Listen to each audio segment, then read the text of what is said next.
My writing process is just like that of an episode of The Walking Dead.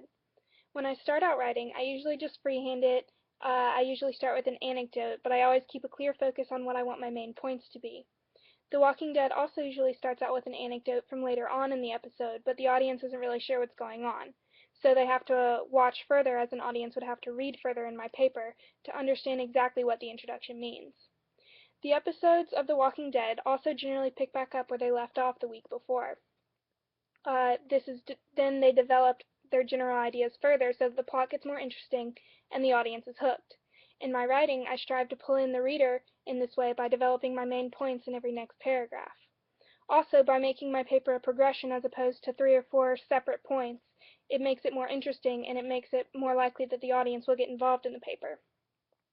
The beginning scene of The Walking Dead also always reappears near the end of the episode, excuse me.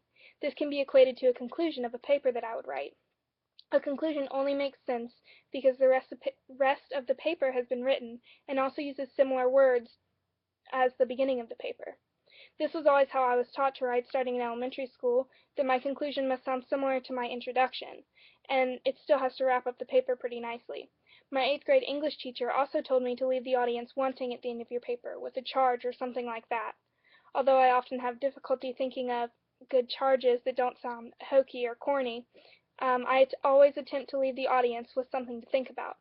In The Walking Dead, every episode ends on a cliffhanger so that the audience will come back wanting more. And so, my writing process, although not about a zombie epidemic that has consumed Earth's population, is my best attempt at keeping people entertained while reading about even the most mundane of things.